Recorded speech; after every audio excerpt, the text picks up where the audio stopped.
How do you build wealth with multilets? Hi, I'm Jaco Grobler, the founder and CEO of Prosperity Enterprises.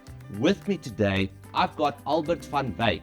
Most of you will know him from Millionaire at 22, but Albert actually owns one of the biggest multi-let property portfolios in South Africa. Welcome, Albert. It's nice to have you here. It's great to be on your show.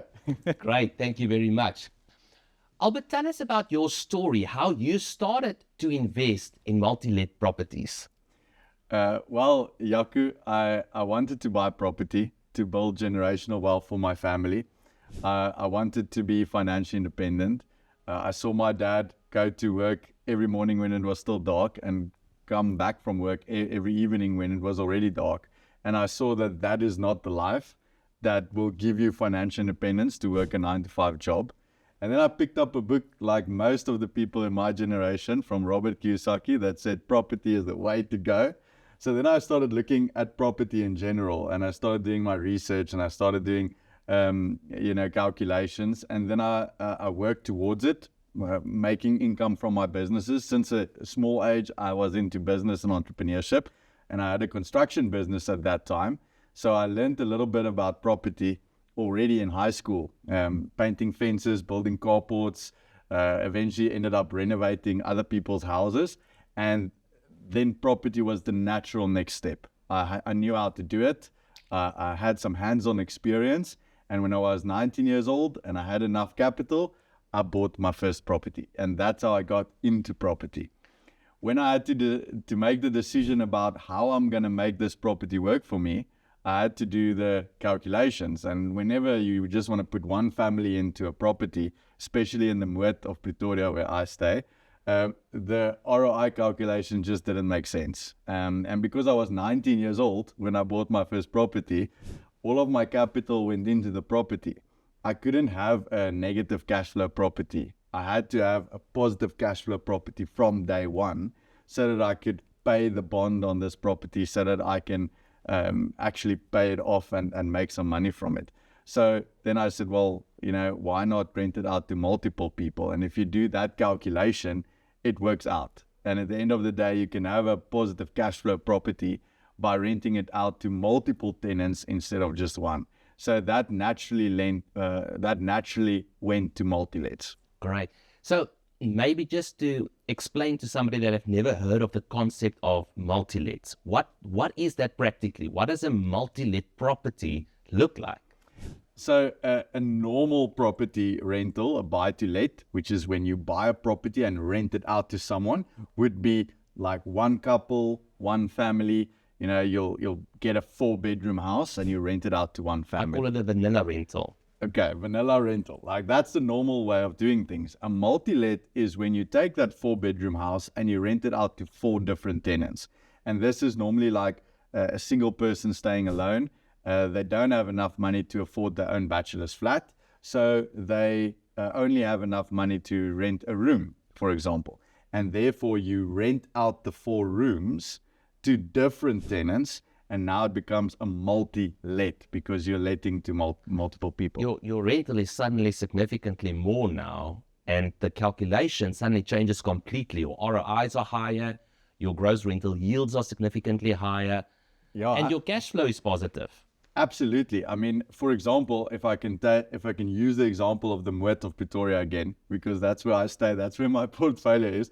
If you buy a 1.5 million rand property in the Moed, you'll probably get about 10,000 rand a month of rental income if you put a family in the house, like one tenant.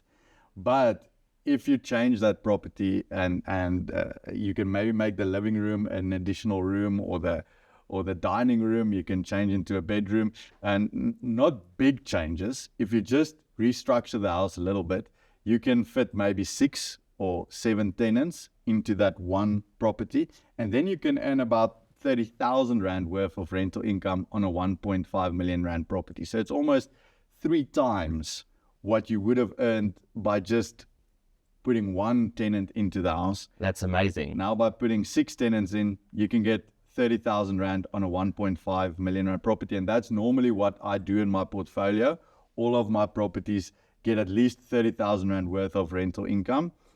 per 1.5 million rand property. And then obviously if you calculate that, maybe your audience can take out the calculators, and if you calculate that and you deduct water, electricity, internet, services and all those things, you can easily cash flow positive about 10,000 rand a month. Yeah. And that's anything between a 15 to a 27% return on investment on a property like that. So that's where you want to be. So you and I make gross rental yields of like 24% on a property.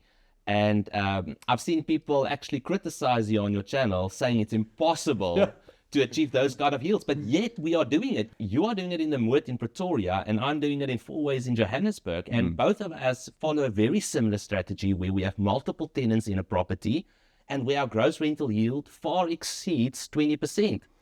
Yeah, when I tell people I'm getting, okay, so disclaimer, my worst property does 13.6%, and I'm not very proud of that one, but I have to put it out there. But my best one does 27%. Wow, that's amazing. And when I tell people 27% on a property, 30,000 rand rental on a 1 million rand property, people just lose their minds. They go crazy. One of the guys asked you, what do you smoke? Yeah, there's a lot of traction. I actually see it as free marketing on social media because they bring in comments. But in actual fact, that's really possible. But people get so trained. I mean, I've been to property investment seminars where the guy in front stands there and say, you can get 6% on this property deal. And I'm like, 6%? Then I'll rather put my money in the bank, to go through all of that hard work, to renovate the property, to manage the tenants, to do the lease agreements, to, all of that work for 6%. Then I'll rather put it in the bank where I can get 5% for way less risk. So you have to get at least, I have a rule, if you don't get at least 15% return on investment on a property, don't invest in that property. And it's possible with multi-lets. Now, you've spoken about room rentals. Now, I know what a lot of people are doing is they would have multiple apartments or multiple units on a piece of earth. So they would, for example, have cottages at the back. And that would be a good strategy to have more tenants. I've heard what a lot of people have done is they convert their garage into a bachelor's flat and they rent that out. And I think something that's important, Albert, for us to realize is that this is not just something that can work in the Moot in Pretoria or in Fourways in Johannesburg. It can actually work anywhere. I've just been to the Eastern Cape and I saw many of my clients do exactly the same thing there. And I've seen people all over the country actually doing multi-lets and doing it successfully. So would you agree with me that this is something that you can do in your own town? You don't have to invest in another city or go somewhere else to make this work?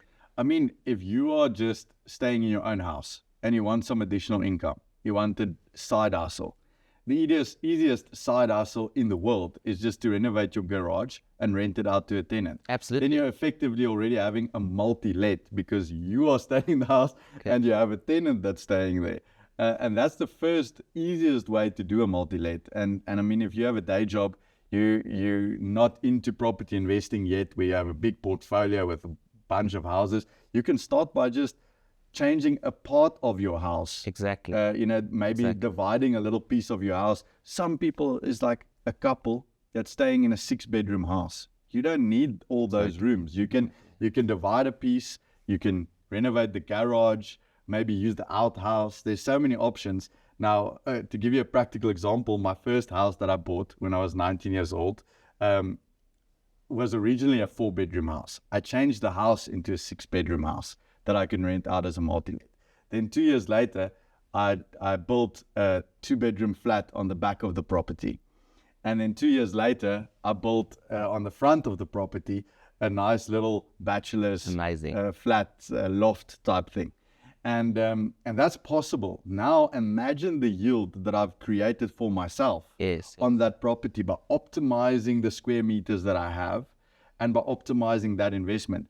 And that's why I'm very pro full title property. Yes. I always say, never buy sectional title property, always buy full title property because it gives you the ability to add multiple tenants.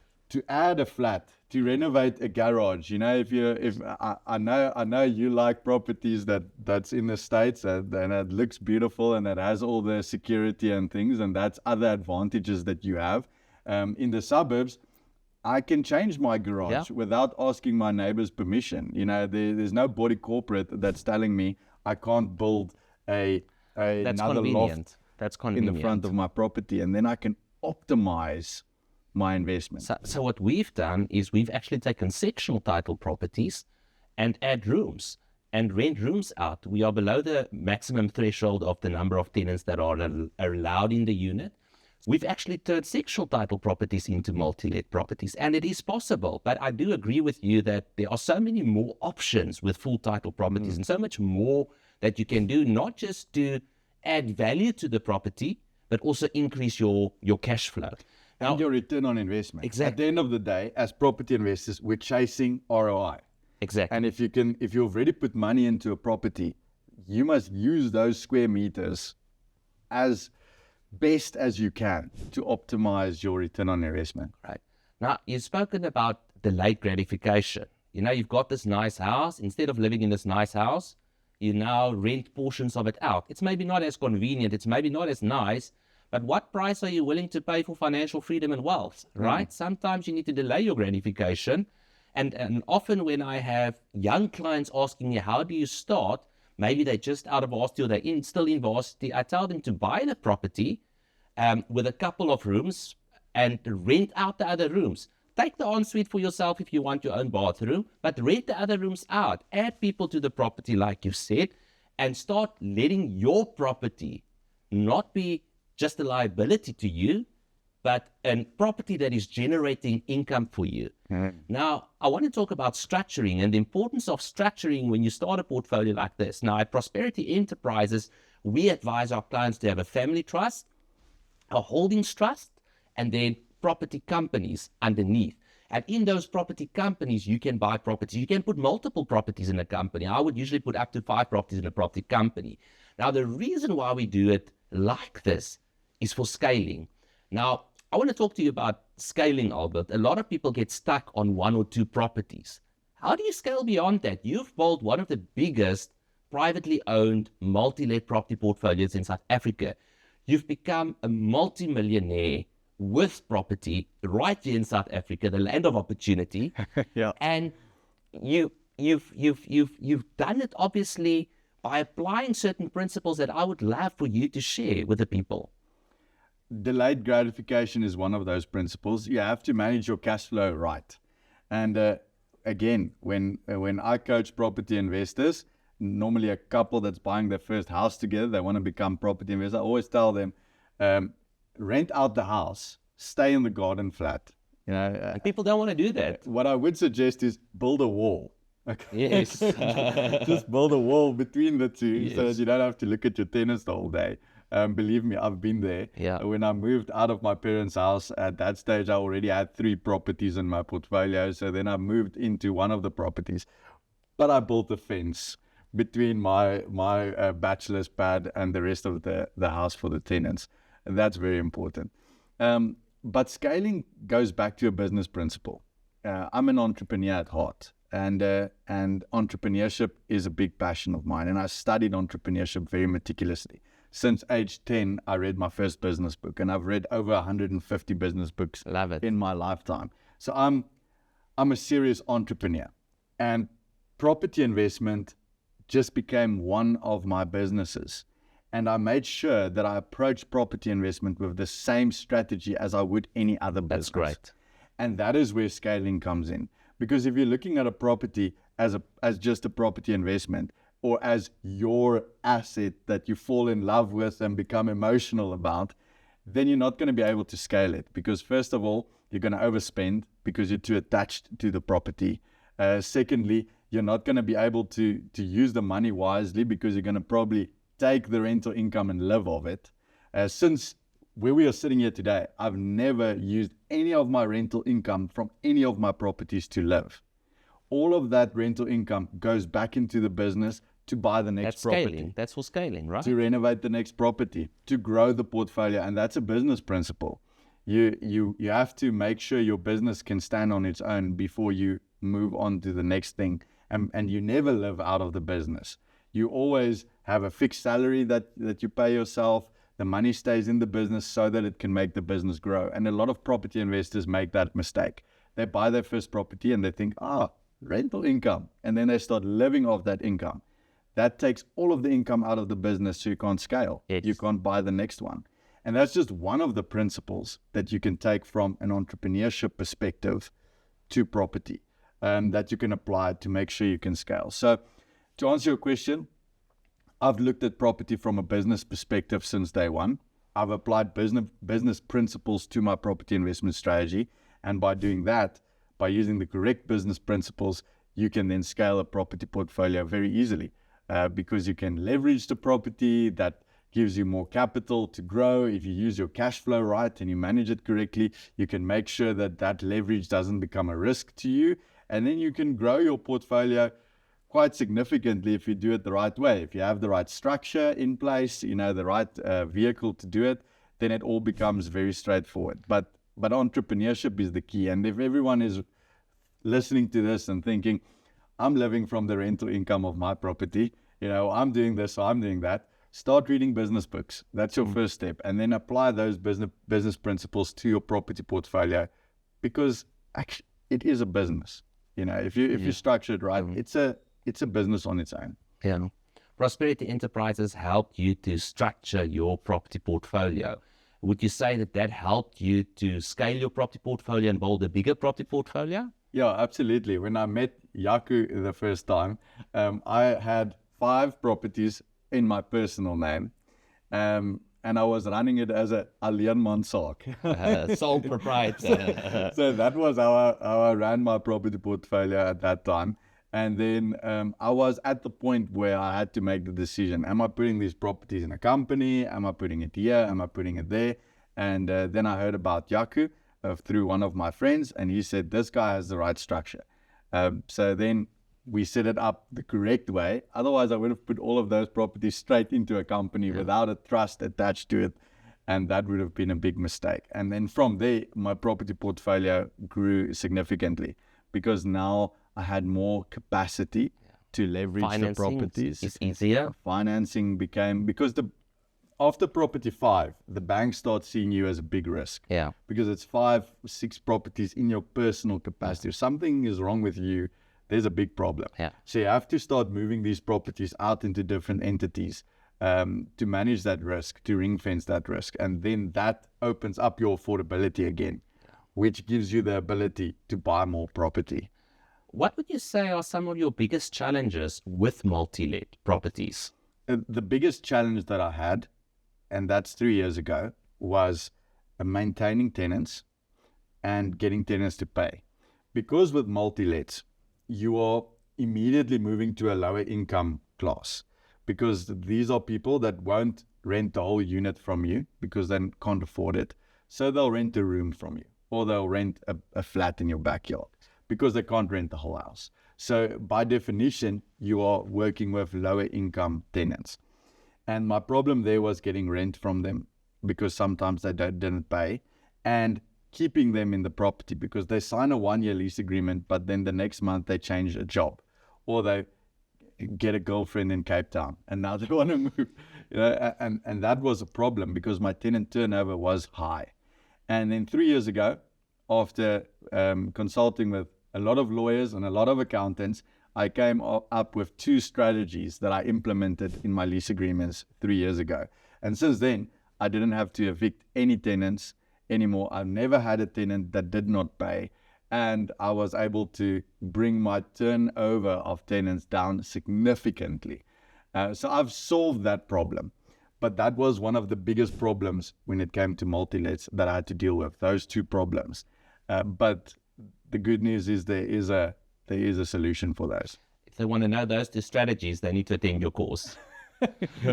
Yeah, they can attend my course, and then we can go into detail, because it's not a 2-minute answer.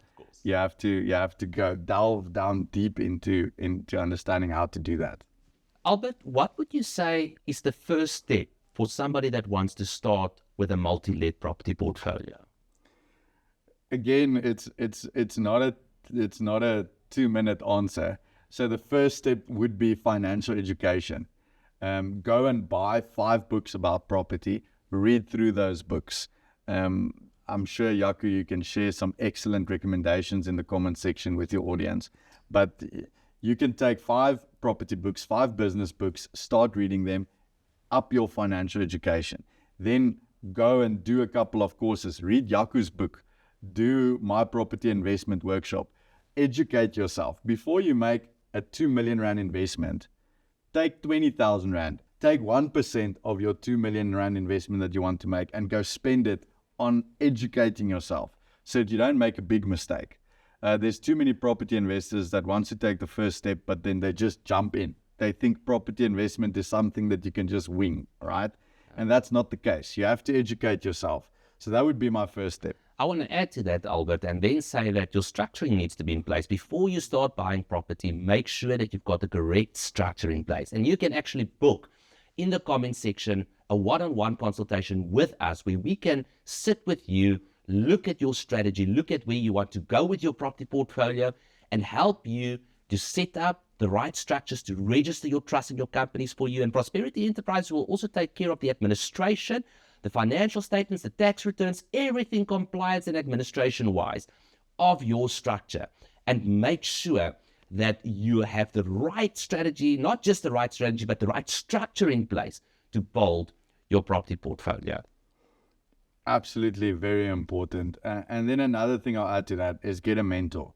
I mean, obviously, people can learn from me and you, but there's so many other property investors out there that's really successful in your area. You know, wherever you're watching this from, in your area, there's successful property investors that has been through the lessons that you're still going to learn. And I think if you want to start the right way, read business books, get your structure in place, but also find a mentor and have a coffee with them, find out what they can do, what they can't do, where they made mistakes. We've been part of a property mastermind group for a couple of years, and there's so many things I learned from that group just because of the fact that some of the people went through the mistakes that I haven't made yet. Yes. And by just hearing their stories and understanding what they learned from that, I could avoid those mistakes out of the starting blocks, and I didn't have to make those mistakes. So that's very important. That's what I would suggest if you want to start out, where to begin. Last question for you, Albert. What is next for you? There's a lot next for me. So currently I'm using my multi-let portfolio to start buying a lot of property in the Cape. I bought 4 pieces of vacant land where we're going to build big buildings, big houses with a lot of rooms. I'm building a strong portfolio there. So I'm starting to move from multi-lets, where I had a buy-to-let strategy, renovating and renting out. I'm starting to move to development, and now currently developing houses. I've done a couple here in Gauteng, and now I'm focusing on in the Cape. But the next step from there, I want to move on to apartment buildings, building bigger buildings and estates, and that's where I'm moving towards. So now I'm in the phase where I'm practicing development on a smaller scale, finding out how does this work. Great. All of the regulations and processes along with development, because that's a different ball game from multi-lets. So I'm using my multi-let portfolio to learn new lessons, and the next step from there is going into bigger development. Right.